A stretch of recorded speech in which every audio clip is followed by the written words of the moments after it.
Man, boy, do I love college football, man. This past week was one for the books, man. We had some interesting games. Is is is refereeing becoming a problem in college football or in sports overall? Um, that's part of, I don't know. We'll look at that as well as, man, it's just heartbreaking collapses at the end of the game, man. But we'll talk about it, man. Saturday Roundup coming up next. Let's go.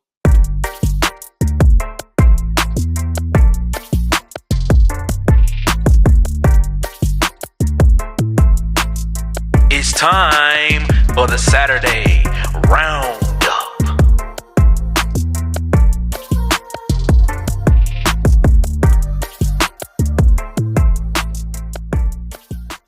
Let's start it off with the game that happened Friday night. The Miami Hurricanes took on the Virginia Tech Hokies, and for the most part, this was a competitive game going throughout. They traded blows between the first and second quarter.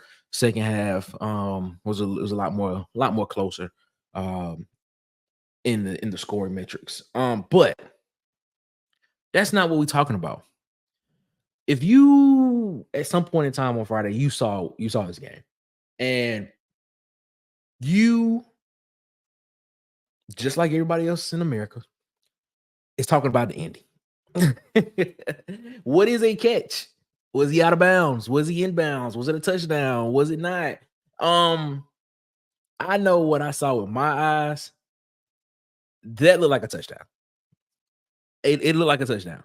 I don't know what the replay official was looking at, but that looked like a touchdown. To me, it did. To me, it looked like he was in bounds. It looked like he was in bounds. And I don't care if he was on top of his teammate or not, and the man was out of bounds. He looked like he was in bounds.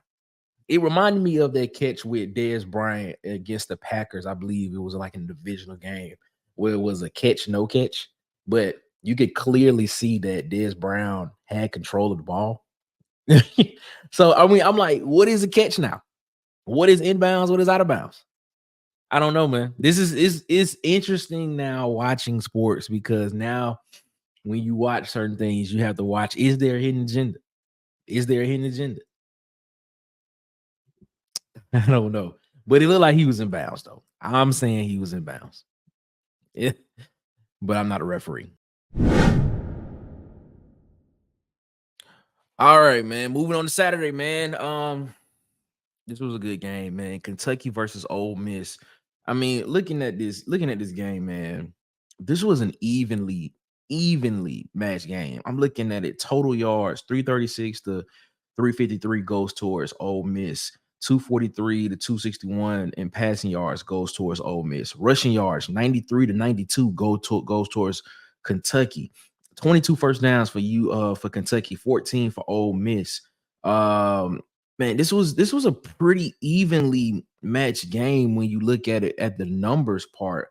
But the one difference, and we'll get into this into another game later on, the difference is turnovers, man.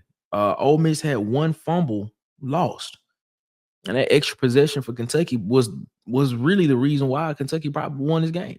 They got that extra 3 points. I mean, look, man, Jackson Dart. This is the first time in, I believe, in their career that he only had one passing touchdown in this game. He had 261 yards passing on 18 of 27.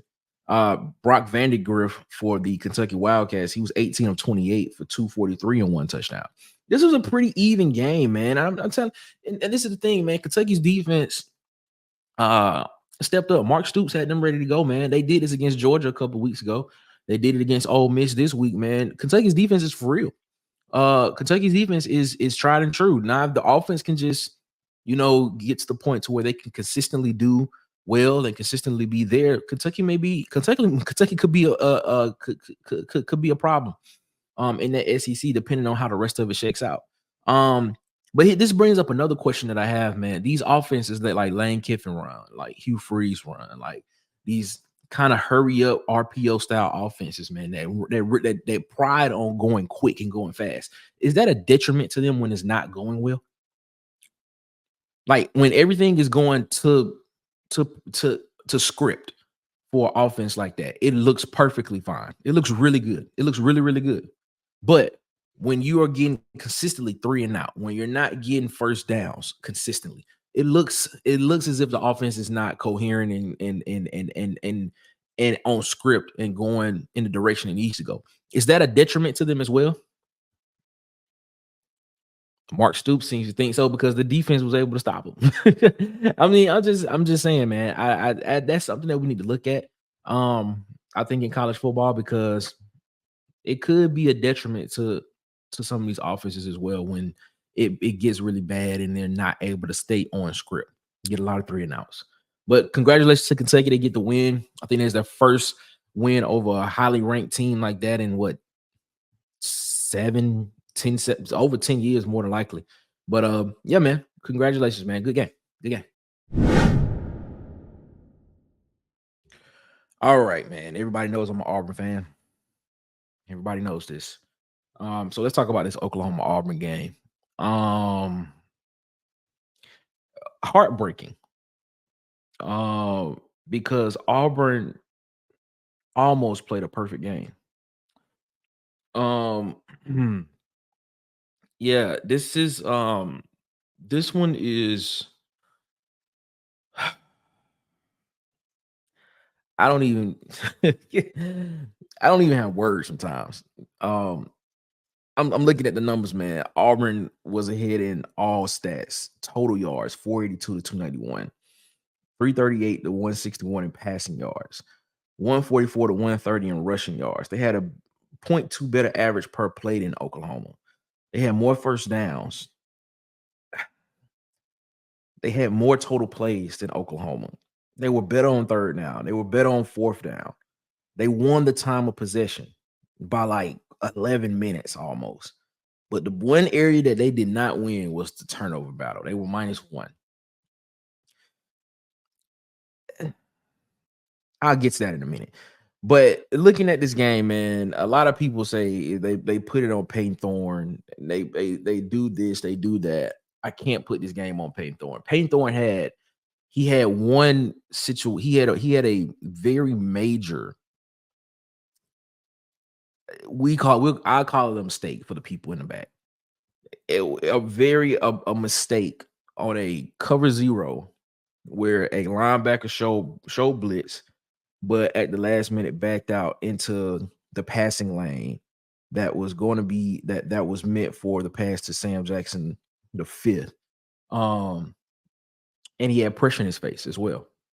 And that interception was a pick six. Now, if it was just a regular turnover, just a regular interception, and it wasn't a score, with this, we might not even be having this conversation about Auburn losing this game because I think Auburn's defense was playing lights out the entire game. This narrative that Michael Hawkins Jr. was dominating Auburn. I don't get it. I don't get it. I'm not understanding that at all because I mean, outside of the 48-yard run that he had on the first drive, if I'm not mistaken, for Oklahoma, that resulted in a score, and then the 60-yard pass that he had down the field to I want to say it was can't remember the guy's name. I can't remember I know he was a fifth year senior though.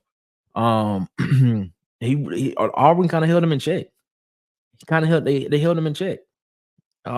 It's I just don't understand that narrative of that situation that he dominated Auburn's defense. I don't see it. I mean, it is what it is. I think this was more Auburn losing the game than Oklahoma winning, in my personal opinion. Um, because Auburn was moving the ball. Now there was some situational football areas in the game on Auburn's part where I was like, we should have did better than that, especially on that second drive on the 2 yard line. We should have got a better look than having Sam Jackson in at the Wildcat. And going into halftime, I thought that whole drive, not gonna say the whole drive, but the last part of the drive was mismanaged pretty bad. Missed field goals as well. So literally Auburn left what 6 to 13 points on the field, 6 to 14 points on the field, roughly. I'm I can't put this on Payne Thorne like other people Say it's a lot of people that's putting this on Payton Thorne, and there's a lot of people saying it could two things could be true at once. It could be put on Payton Thorne and Hugh Freeze. I I struggle with this because I'm like, am like, do I watch the game differently than a lot of people? I don't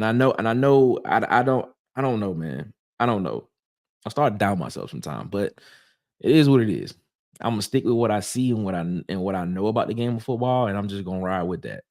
But overall, man, Oklahoma came into Auburn and they got a win on the road. Their first SEC win, and is on the road against Auburn, man. That just doesn't feel good at all. But I will say Auburn played a pretty good game, except for the last 9 minutes of the game.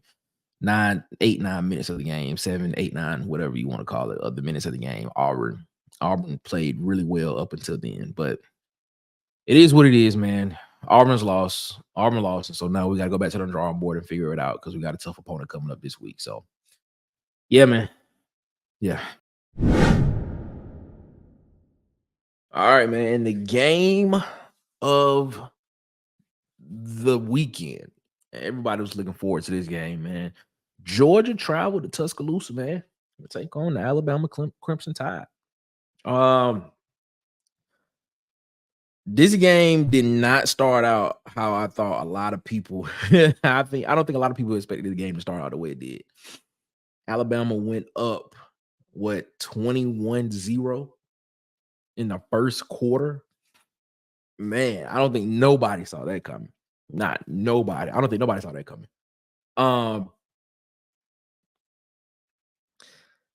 this Georgia managed to put a touchdown on the board before halftime, but Alabama added 9 more points. So you talking going into halftime 30-7. But in the third quarter, it switched. Something changed. Something changed.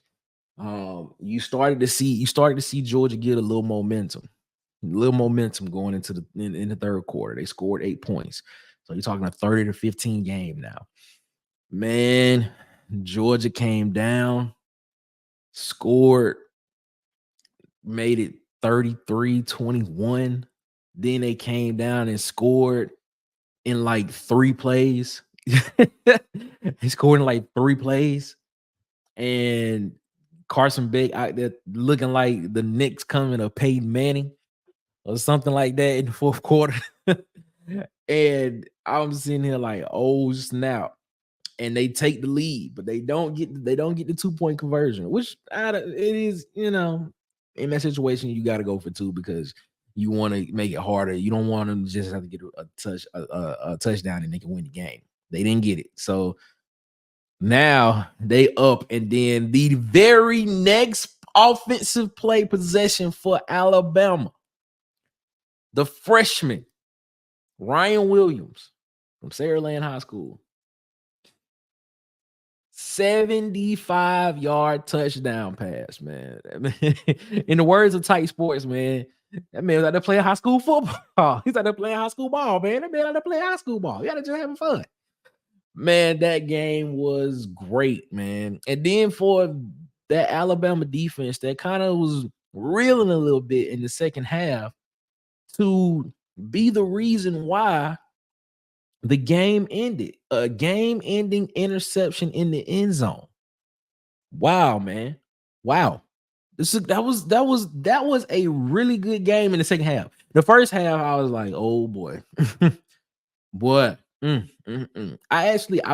picked Georgia to win this game 38-34. I did. But Alabama came out and won it 41-34. So I was like, man, woo, what? I said, wow. So I was in there, but I just had the teams wrong. But man, that was a good game, man. Sitting here looking at the stats, man.